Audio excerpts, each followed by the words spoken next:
Olá, louvado seja o nosso Senhor Jesus Cristo, para sempre seja louvado, glória ao Pai, ao Filho e ao Espírito Santo, como era no princípio, agora e sempre, amém. Queridos irmãos e irmãs, paroquianos da nossa paróquia Nossa Senhora da Badia, Diocese de Cristalândia, aqui em Lagoa da Confusão, graça e paz, unidos na fé nesse dia 16 de julho de 2024, nesta terça-feira, dia da bem-aventurada Virgem Maria do Monte Carmelo. Aqui nos diz Festa Mariana de origem devocional. Esse título recorda a herança espiritual do profeta Elias, como contemplativo e incansável defensor do único Deus de Israel. No Monte Carmelo, no século XII, recolheram-se alguns eremitas com o intuito de dedicar-se dia e noite ao louvor de Deus sob o patrocínio da bem-aventurada Virgem Maria. Que Deus abençoe e ilumine a todos nós. O evangelho de hoje, tirado de Mateus capítulo 12, versículos de 46 a 50. O Senhor esteja convosco, Ele está no meio de nós. Proclamação do evangelho de Jesus Cristo segundo Mateus. Glória a vós, Senhor. Naquele tempo, enquanto Jesus estava falando às multidões, sua mãe e seus irmãos ficaram do lado de fora, procurando falar com ele. Alguém disse a Jesus: "Olha, tua mãe e teus irmãos estão aí fora e querem falar contigo." Jesus perguntou àquele que tinha falado: "Quem é minha mãe e quem são meus irmãos?" E estendendo a mão para os discípulos, Jesus disse: "Eis minha mãe e meus irmãos, pois todo aquele que faz a vontade do meu Pai, que está nos céus, esse é minha irmã, meu irmão e minha mãe." Palavra da salvação. Glória a vós, Senhor. Queridos irmãos e irmãs, paroquianos da nossa paróquia Nossa Senhora da Badia, graça e paz, que Deus abençoe e ilumine a todos nós, unidos na fé, atentos à palavra de Deus. Aqui nós nos encontramos reunidos neste momento de oração. A gente só consegue entender um pouco Deus se a gente consegue entender o ser humano, até porque é como humanos que nós vamos fazer uma experiência de Deus. É como gente que nós vamos fazer a experiência de Deus. Por isso, a gente nasce com uma identidade, que é a identidade de ser pessoa humana, de construir uma história, de ser uma presença nesse mundo, na esperança de que, aprovados nesse mundo, a gente consiga continuar no mundo seguinte. O que nós chamamos de reino de Deus, reinar de Deus, governo de Deus, os céus, a casa do Pai. Na casa do meu Pai há muitas moradas, e vou lá preparar o lugar, que é a promessa que Jesus nos faz. Enquanto isso, nossa missão é estar presente aqui. E como homens e mulheres de fé e de oração, que vai fazendo a experiência da presença de Deus na vida, a gente também vai se tornando presença no mundo em que nós estamos. Mas sempre há problemas, sempre há dificuldades, sempre há conflitos, sempre há hostilidade dentro da realidade do mundo em que nós vivemos. A gente perde um pouco a elegância, a gente perde o equilíbrio, a gente perde a consciência, e há momentos na vida que a gente erra, e a gente erra feio mesmo. E por isso a necessidade do perdão e da misericórdia, e de encontrar uma força que faça com que a gente, como fênix, ressurja das cinzas e continue vivendo e construindo a nossa vida. Que a gente consiga reestruturar um pouco.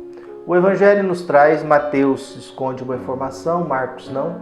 Jesus está com problema familiar, Jesus está com problema com as autoridades religiosas, fariseus e doutores da lei, partidários de Herodes, e está com problema também com gente da família dele. Marcos diz que a família acha que Jesus ficou louco e precisa ser amarrado. Mateus e Lucas não dão essa informação. Mas como Marcos é o primeiro evangelho a ser escrito, ele está mais próximo das realidades históricas de Jesus. Então o que nós temos no evangelho? Nós temos um momento em que a família de Jesus vai ao seu encontro. Jesus está dentro da casa e eles estão do lado de fora. Então nós estamos no momento daqueles que estão dentro e daqueles que estão de fora. Estar de fora e não entrar significa que eu não estou em comunhão com aquilo que você está fazendo.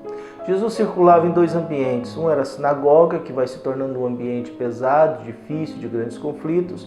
Outra na casa, sempre rodeado de gente, sempre ao lado de gente que confia e acredita nele, aonde ele exerce com mais tranquilidade a cura, a libertação, expulsa os demônios, devolve a saúde às pessoas, perdoa os pecados. Então nós vivemos nesse ambiente. Para um judeu, você não entra na casa de quem você não confia, ou que você não tem comunhão, ou que você não gosta. Então a família de Jesus não está de acordo com aquilo que ele está fazendo. Como todos nós, os nossos principais e maiores problemas e conflitos e dificuldades na vida por causa da nossa família. A gente vai fazer terapia por causa de trauma familiar, né? A gente às vezes entra em depressão por causa de família, a gente entra em estado de ansiedade por causa de família, a gente sofre por causa de família. Viu? Ninguém vai tomar remédio controlado porque a taxa de juros aumentou, ou porque a inflação cresceu, ou porque o meu candidato não ganhou a eleição, então eu preciso agora me tratar e tomar remédio para poder superar essa derrota do meu candidato.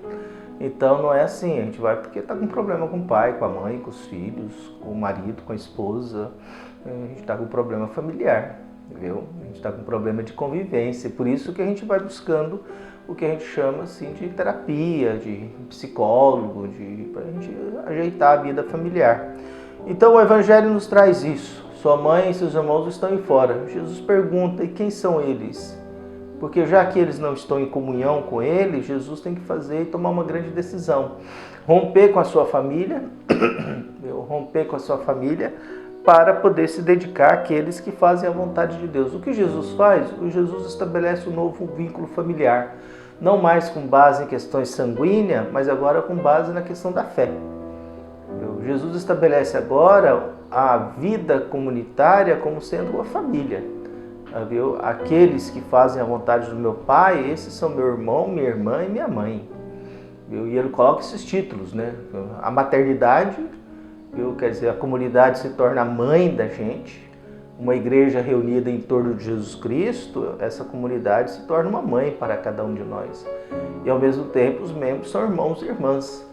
Uma comunidade, uma igreja reunida em torno de Cristo, que faz a vontade de Deus e pensa no bem da igreja, e não pensa no bem próprio, que se alegra com a igreja que está crescendo, que agradece a Deus por uma igreja que cresce, que é viva e que precisa ser viva, que perdoa e acolhe, não expulsa e condena, isso vai estabelecendo, esse é meu irmão, minha irmã e minha mãe.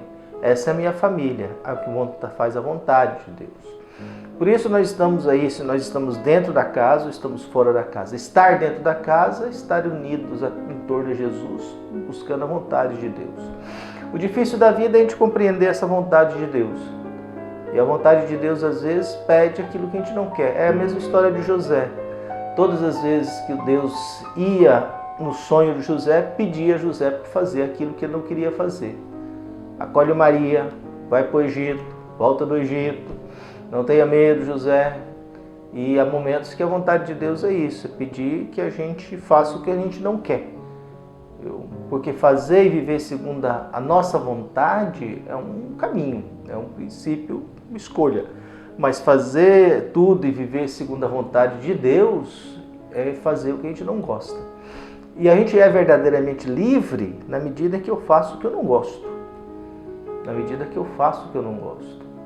A gente é verdadeiramente livre na medida que eu deixo o outro ser quem ele é. Que eu deixo o outro ser quem ele é, que eu repreendo na medida que seja para a salvação dele. Mas eu não quero que o outro seja o que eu quero. É o princípio do casamento, né? A pessoa que casa pensando que o outro fará você feliz, ou você casa pensando que a sua missão é fazer com que o outro seja feliz. Viu? Fazer que o outro fique bem por causa de você. Então a gente agradece a Deus por isso e temos problemas. Jesus nesse momento, ele não acolhe a sua família se distancia, sua mãe se distancia e vai reencontrar na hora da cruz. Depois vai reencontrá-lo ressuscitado para depois reencontrá-lo em Pentecostes e na Assunção. Então a gente vai percebendo essa ação da presença de Maria na vida de Jesus. Nem todas as presenças foram boas, há presenças difíceis, viu? De rejeição, de não aceitação. Há escolhas de Jesus. Jesus tem que escolher agora a vontade de Deus, e não mais os laços familiares e sanguíneos que não estão compreendendo, estão de fora do mundo dele. Então peçamos a Deus que abençoe e ilumine a todos nós, perdoe os nossos pecados e nos dê um coração bom, capaz de amar e perdoar sempre. Um abraço e até mais.